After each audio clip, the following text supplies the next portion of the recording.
এই বলে পত্র লিখলাম। এবার তুমি এখানে পত্র দিলাম আর স্বামীর সোনার আঙ্গুরি তোমায় দিলাম, সেটা নিয়ে তুমি যাও যাও আমার মায়ের বাড়ি।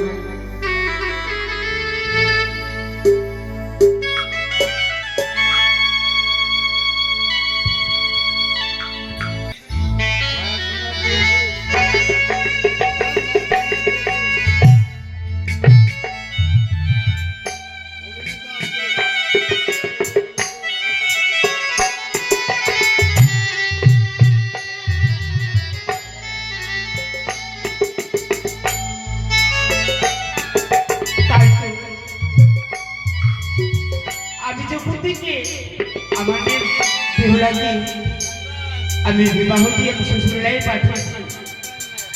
আমার কেন একটু ভালো লাগে না, শুধু আমার মেয়ের কথা মনে পড়ে যায়। ওগো ঠাকুর, জানি না আমার মেয়ে কেমন রয়েছে। আমার বন্ধুরাও বাড়িতে ছবি ব্যস্ত রয়েছে,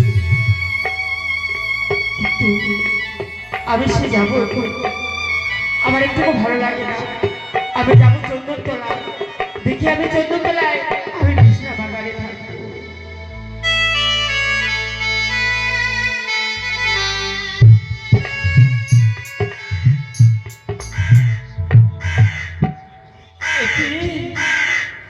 আর সেটাই যেন আমার মস্তিষ্কের উপরে খা খা করে দৌড়ে যাচ্ছি। আমি তো কোনোদিন এইভাবে মেসেজ কাটতে দেখি না, কেন আজ আমার গৃহে আমার সেটটা গাছে জানি না কার গাছ থেকে কি করে তুই আমার বাড়িতে এসেছি। তাহলে রিতা, যদি সুমঙ্গল থাকে তাহলে বসবে শুধু কাঁচা ডালে, আর কুমঙ্গল যদি থাকে তাহলে তুমি বসবে শুকনো ডালে।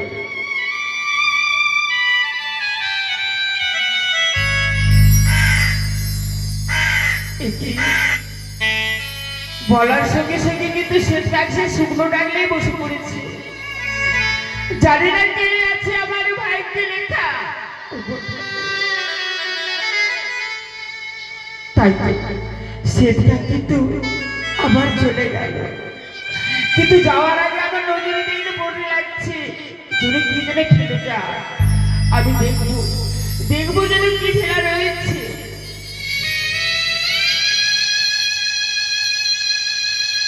একটি শাড়ির টুকরো, এই শাড়ির টুকরো পেল, তার মধ্যে একটি আঙ্গুলি দেখছি। না, এই আঙ্গুলিটা আমি নিজের জবস্থাকে যখন আমি বরণ করতে যাই, আমি কিন্তু তখনকার আমি তার হস্তে পড়িয়ে দিয়েছিলাম। তাহলে কি আমার জামতারকে আঙ্গুলিকে বলে পছন্দ নেই?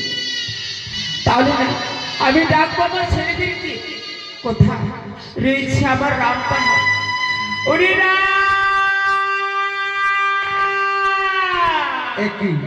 একই আমার মা জননীর আমি কণ্ঠস্বর শুনতে পাই। কোথায় রাম, কোথায় কানাই? না না না,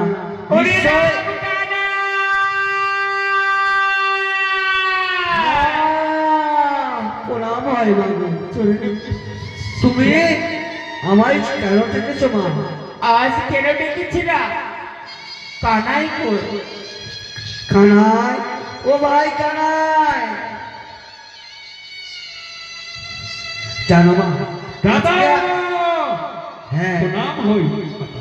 বলি মা গো, তোমার নয়ন ভরা জল কেন বয়ে যায় মা? আজ আমার নয়ন বাড়ি কেন বয়ে যায় বাবা? কেন বয়ে যায় মা গো? জানিস রে রাম, আজ যে শ্বেত কাক এসেছিল। শ্বেত কাক? হ্যাঁ, শ্বেত কাক এসে কি হয়েছিল মা? এই যে একটি আঙ্গুরি আর পত্র ফেলে গেল বাবা। এই আঙ্গুরিটা তো আমি নিজের জগতের হস্তে দিয়েছিলাম বাবা। আর এই শাড়ি বলছো মা? হ্যাঁ, এটা তো সে আমাদের জানতার হাতে সে আঙ্গুরি খানা। হ্যাঁ রে, বেশ দেখি, কিন্তু এই শাড়ির টুকরোতে যেন কি কি লেখা রয়েছে বাবা, আমাকে একটু পাঠ করে শোনান না রে। বেশ মা গো।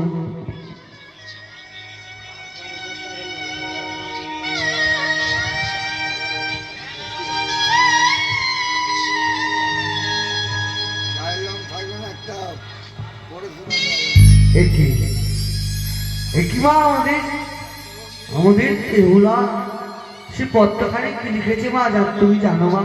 এমন কি লিখেছি বাবা? বলে মা গো, তুমি কাল রাত্রে আমায় বিয়ে দিয়েছিলে, সে আমার শ্বশুর ঠাকুর সে লৌহ বাসন করে আমায় প্রবেশ করেছিল। কি বলছিস বাবা? হ্যাঁ, সে কাল রাত্রি যাপন না করতে পেরে সে আমার স্বামী মশার হাতে মৃত্যু হয়েছে। কারা?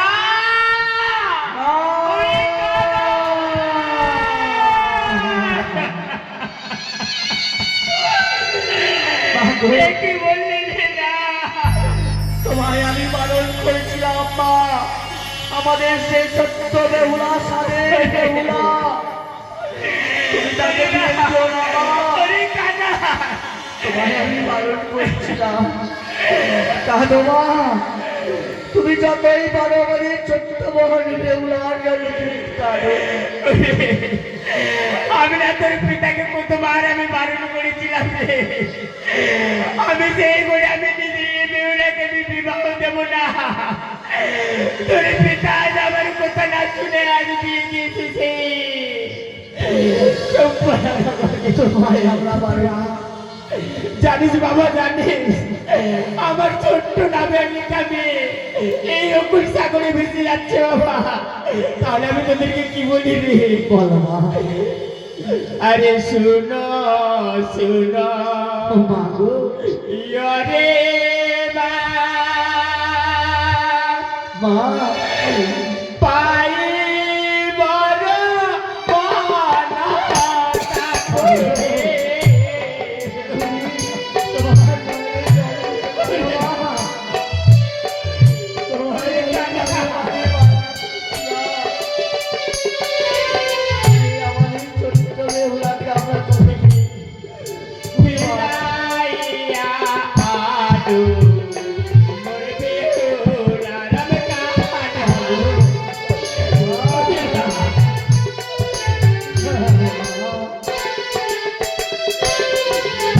আরে কি বড় রূপের বাণী বাজিতে দুঃখে ভোলালি রে।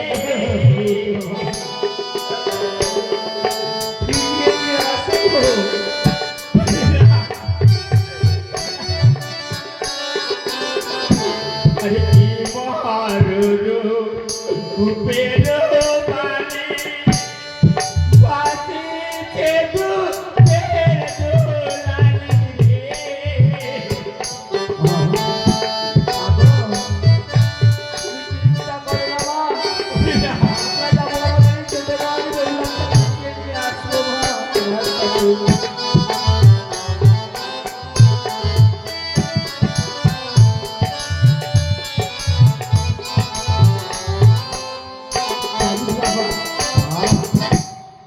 আমার নিজে অকুল সাগরে ভেসে যাচ্ছি। জানি না বাবা, এই অকুল সাগরে কত ভয় রয়েছে জানিস? কি ভয় আছে মা? আরে জল যত পালে পালে চলে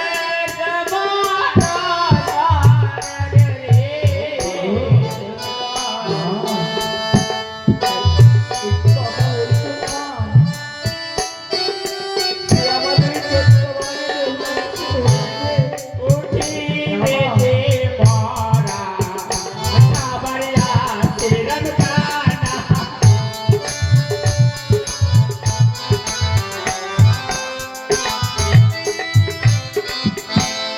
কেন রে বাবা?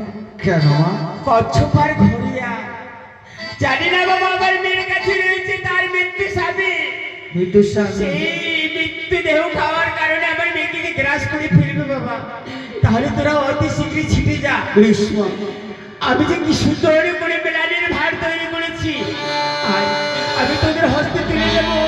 তোরা নিয়ে আমার মেয়েকে খাইয়ে ওদের পূরণ করলে তার স্বামী কবিত করে তাদেরকে সহ্য করে আমার বাড়ি নিয়ে দাও, তোমার হস্তে যে রয়েছে মেলানি ভার, সে আমাদের ছোট্ট বান বেহুলাকে আমরা সেবা করে নিয়ে আসবো। গ্রীষ্ম আমি তোদের হস্তে এক তুলে দিচ্ছি বাবা। বেশ। আরে শুনো শুনো রে বা পাই বড় মনতা করে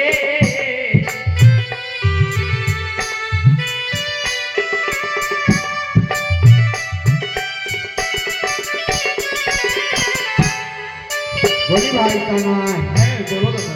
সে আমরা বহুদিনের প্রতিশ্রুতি দেখিয়া কেন সে আমাদের মন বেহুলা কোন থেকে থাকে না থাকে, আমাদের কণ্ঠস্বর কানে সে আমাদের সঙ্গে কথা বলবে। হ্যাঁ দাদা। বন বেহুলা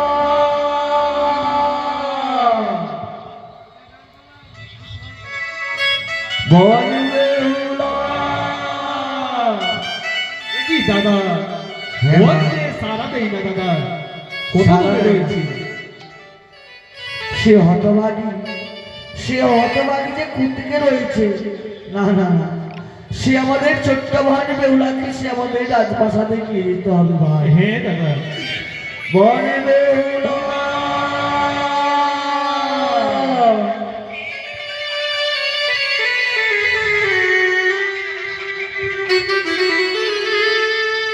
কাছে আয় কাছে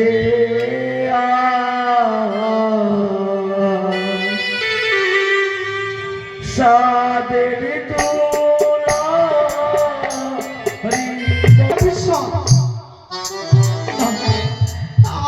আমিও ধারা দেব দাদা। ওই জিনিস আমার অনেক অত্যাচার শুনতে পাই। বন বেহুলা দাদা বেহুলা। দাদা এ কি বল? তোমরা এসেছো দাদা? এ কি বল?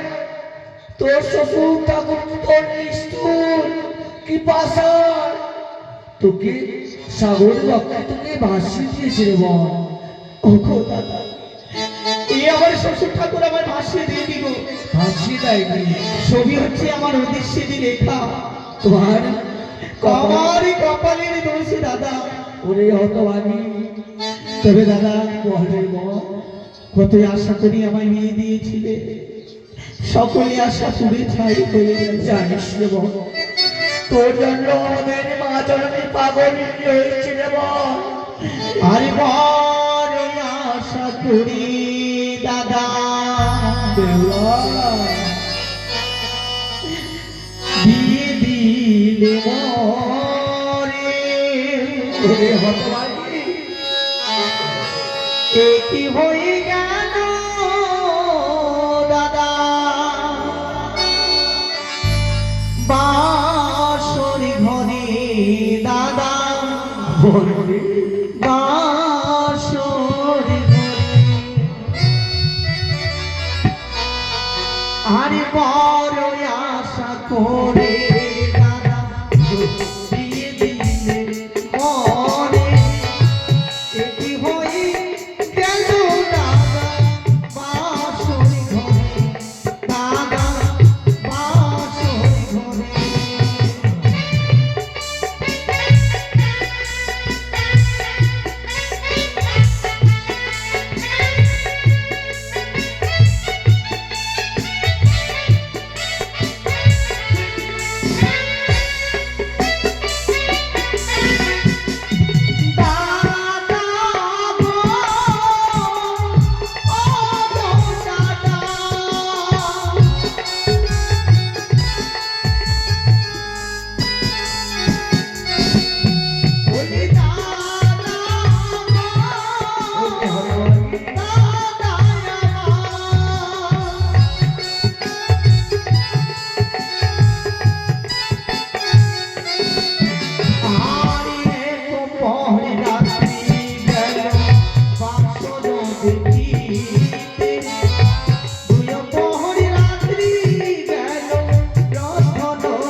রাত্রি গেল রন্ধনী করিতে, তৃতীয় পরে রাত্রি গেল স্বামীকে জাগাতে, তৃতীয় পরে রাত্রি গেল আমার কাঁদিতে কাঁদিতে কাঁদিতে কাঁদিতে।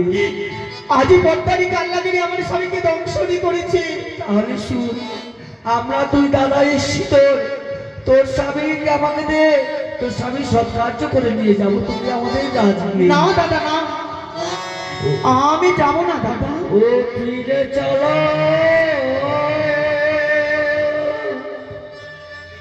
ও মোর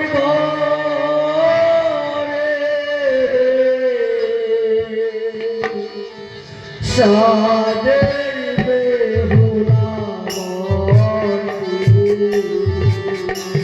আরে চলে হতে লাগি সে আমাদের রাজনীতি যাবে। দাদা আমি তো ফিরে যাবো না দাদা। আরে চল বাড়ির দোলা বটে কে বাসালে তোরে।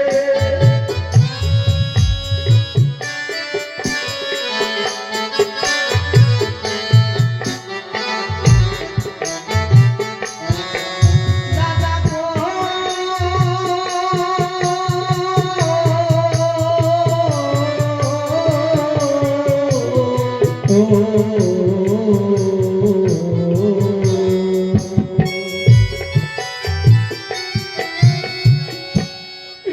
আমি ফিরে নাহি যাবো দাদা, ওরে হতভাগী, নগরে।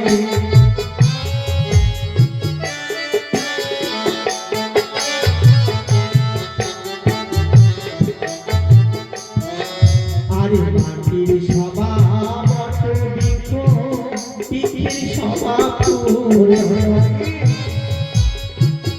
আরে বাবা, সব কিছু ভুলে যা, চল সামনেই রাজনীতি যাবো। আরে নারী জাতির সভা হই দাদা, শ্রীমন্দির সিঁদুর।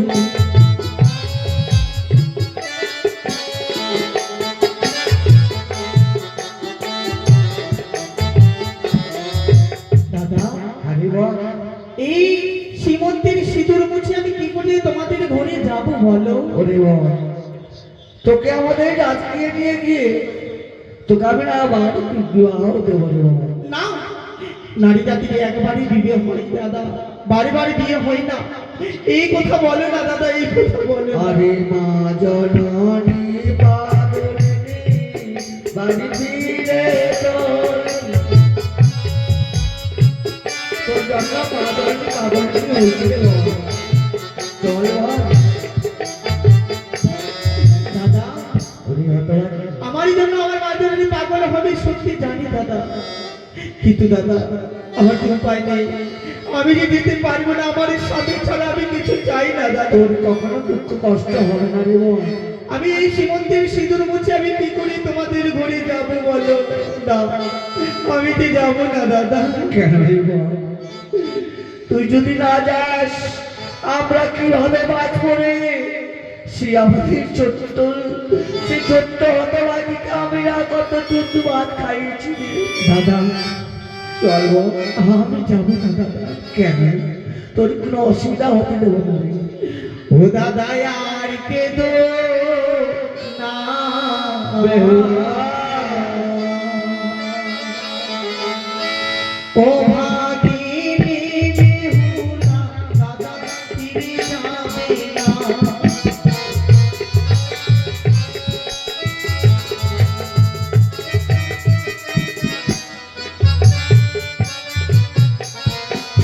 আরে শোনো শোনো রঘু দাদা, চল যাচ্ছি আমার বাবা। আরে আমারও চলো।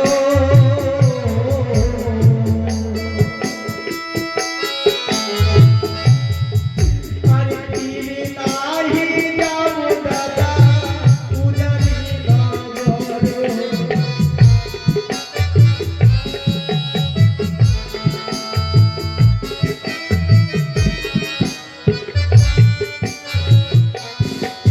আরে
শুনবো যখন তুই যাবি না হ্যাঁ তো বেশ আমরা আমাদের মা জননীকে আমরা বুঝিয়ে নেব মা জননী তোর জন্য মেলানির ভার দিয়েছিল হ্যাঁ দাদা। সেটাকে তুই বদল কর। দাদা হ্যাঁ বল বল। আমি যে খেতে পারবো না দাদা। তুই পারবি না? কেননা বিয়ের বাসরি ঘরে আমার স্বামী বলেছিল বেহুলা আমায় কিছু রন্ধনে করে দাও। আমি রন্ধন করে আমার স্বামীকে খাওয়াতে পারিনি দাদা, তাই আমি খেতে পারবো না। আমাদের সনাতন ধর্মে স্বামী দেবতা না খেলে নারীরা কোনোদিন খায় না দাদা। তাই তো বলি দাদা, এই মেলানের ভারকে এই ঘাটের উপরে ওই যে বটবৃক্ষ রয়েছে, আড়াই কোদা মাটি করে চাপা দিয়ে রেখে দাও। বেশ বল। যেদিন আমি স্বামী প্রাণদান দিয়ে ফিরে আসবো, আমরা দুজনে উদর পূর্ণ করে খাবো দাদা। তাহলে তুই তোর দাদার কাছে তুই কিছু চাইবি না রে বল। দাদা তুমি আমার প্রাণ খুলে আশীর্বাদ করো। তাহলে শোন, তুই মায়ের মেলানিকে তুই করবি অভিমানী, তুই ফিরে আসবে তাহলে তুই চোখ এগিয়ে দাঁড়া।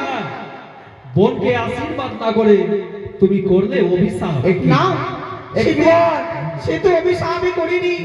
সে তো বলেছে স্বামীর প্রাণদান দিয়ে তবেই যোগযুগিনী হবে। তাই হবে দাদা, তোমার অভিশাপ আমি একদিন না একদিন পালন করব। তোমরা এবার তাহলে আমায় বিদায় করো দাদা। বেশ। বিদায় বিদায় দাদা।